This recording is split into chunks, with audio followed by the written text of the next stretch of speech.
ಧನ್ಯವಾದಗಳು ಸಭಾಪತಿಗಳೇ.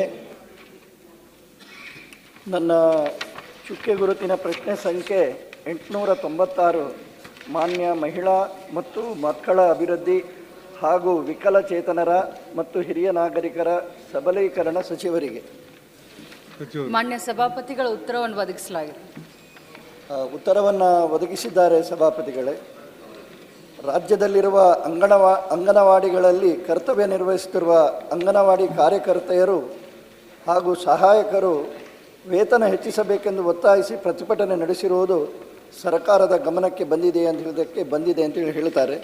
ಪ್ರಾರಂಭದಲ್ಲಿ ಈ ಬಾರಿಯ ಬಜೆಟ್ನ 159ನೇ ಕಾಲಮ್ನಲ್ಲಿ ಅಂಗನವಾಡಿ ಕಾರ್ಯಕರ್ತೆಯರಿಗೆ ಗೌರವಧನ 1,000 ಮತ್ತು ಸಹಾಯಕರಿಗೆ ಗೌರವಧನ 750 ಹೆಚ್ಚಿಸಲಾಗುವುದು ಅಂತ ಹೇಳುವಂಥದ್ದನ್ನು ಹೇಳಿದ್ದಾರೆ. ಹೆಚ್ಚಿಸಿರುವುದಕ್ಕೆ ಅಭಿನಂದನೆಯನ್ನು ಸಲ್ಲಿಸ್ತಾ, ಆದರೆ ಈ ಹೆಚ್ಚುವರಿ ಆಗಬೇಕು ಅಂತ ಹೇಳಿ ಆದರೆ 3 ಬಜೆಟ್ಗಳು ಪಾಸಾಗಬೇಕಾಯಿತು. 3 ಬಾರಿ ಈ ಫ್ರೀಡಮ್ ಪಾರ್ಕಿನಲ್ಲಿ ಬಂದು ವಾರಗಟ್ಟಲೆ ಆ ತಾಯಂದಿರು ಬಂದು ಇಲ್ಲಿ ಪ್ರತಿಭಟನೆ ಮಾಡಬೇಕಾಯಿತು. ಪ್ರತಿಭಟನೆ ಮಾಡಿದ ನಂತರವೂ ಅವರಿಗೆ ಹೆಚ್ಚುವರಿ ಆಗಿರುವಂಥದ್ದು 1,000 ರೂಪಾಯಿ.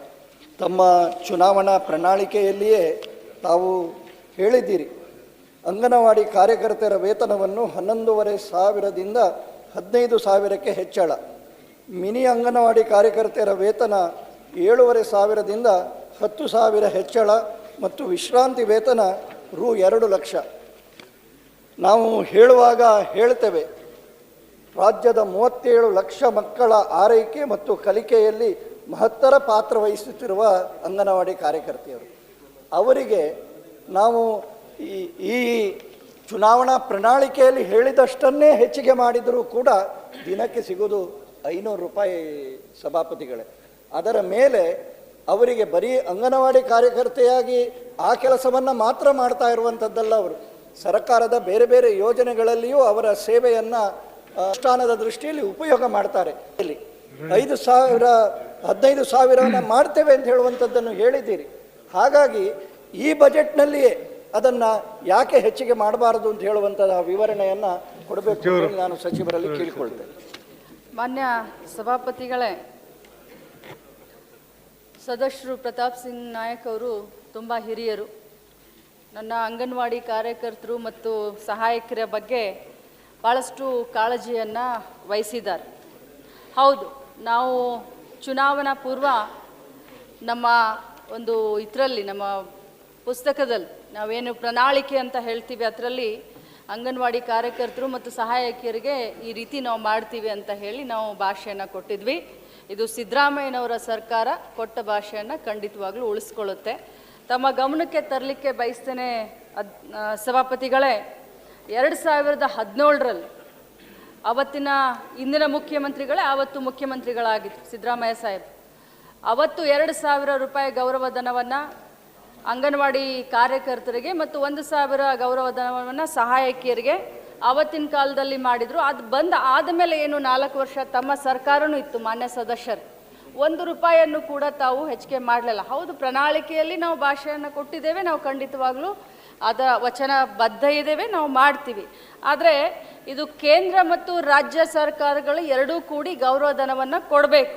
ಅಂಥದ್ರಲ್ಲಿ ಕೇಂದ್ರ ಸರ್ಕಾರದಿಂದ ಅಂಗನವಾಡಿ ಕಾರ್ಯಕರ್ತರಿಗೆ 2,700 ರೂಪಾಯಿ ಬಂದರೆ ರಾಜ್ಯ ಸರ್ಕಾರದಿಂದ 9,550 ರೂಪಾಯಿ ಆಗುತ್ತೆ. ಅದೇ ರೀತಿ ಸಹಾಯಕಿಯರಿಗೆ ಕೇಂದ್ರ ಸರ್ಕಾರದಿಂದ ಕೇವಲ 1,500 ರೂಪಾಯಿ ಬಂದರೆ ರಾಜ್ಯ ಸರ್ಕಾರದಿಂದ 5,500 ರೂಪಾಯಿಯ ಒಂದು ಗೌರವಧನವನ್ನು ನಾವು ಕೊಡ್ತೀವಿ. ನಾವು ಕೇಂದ್ರ ಸರ್ಕಾರಕ್ಕೆ ಪದೇ ಪದೇ ನಾವು ಬರಿತಾನೂ ಇದ್ದೀವಿ, ಹೋಗಿ ವೈಯಕ್ತಿಕವಾಗಿ ಭೇಟಿನೂ ಆಗ್ತಾ ಇದ್ದೀವಿ.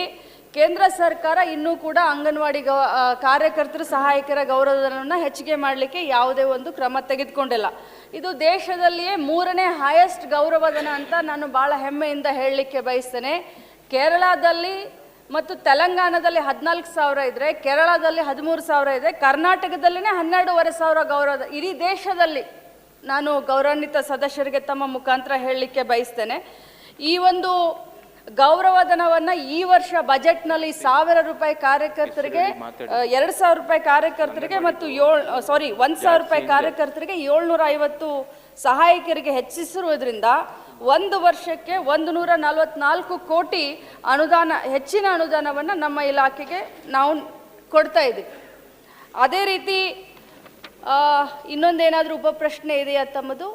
ಇದರ ವಿವರಣೆ ಸ್ವಲ್ಪ ಹೇಳಿ.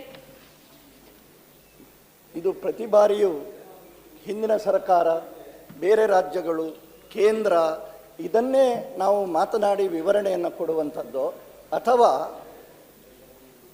ನಾವು ಮಾಡಲಿಲ್ಲ ಅಂತ ಹೇಳಿಯೇ ನಿಮ್ಮನ್ನು ಜನ ಆಶೀರ್ವಾದ ಮಾಡಿ ಅಲ್ಲಿ ಕೂತ್ಕೊಳಿಸಿದ್ದಾರೆ.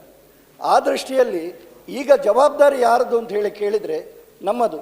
ನೀವು ನಮ್ಮದು ಅಂತ ಹೇಳಿದರೆ ಸರ್ಕಾರದ್ದು.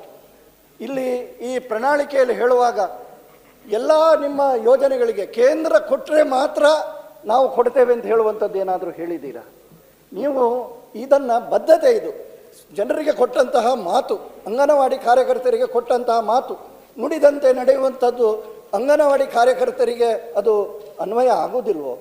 ಈ ಹಿನ್ನೆಲೆಯಲ್ಲಿ ಬೇರೆಯವರನ್ನು ತೋರಿಸಿ ಗೋಬೆಲ್ಸ್ನ ಎರಡನೇ ಇದು ಸಿದ್ಧಾಂತ, ಅದು ಬೇರೆಯವರನ್ನು ತೋರಿಸಿ ನಮ್ಮ ತಪ್ಪನ್ನು ಸಣ್ಣದು ಮಾಡಿಕೊಳ್ಳೋದು. ಇಲ್ಲ, ಇನ್ನೊಂದು ಗೀಟನ್ನು ಸಣ್ಣದು ಮಾಡಲಿಕ್ಕೆ ಹೋಗಬೇಡಿ, ಬದಲಾಗಿ ನಿಮ್ಮ ಗೀಟನ್ನು ದೊಡ್ಡದು ಮಾಡಿ. ನೀವು ಹೇಳಿದ್ದೀರಿ, ಅದನ್ನು ಮಾಡಿ ಅಂತ ಹೇಳುವಂಥದ್ದು ನನ್ನ ಒತ್ತಾಯ.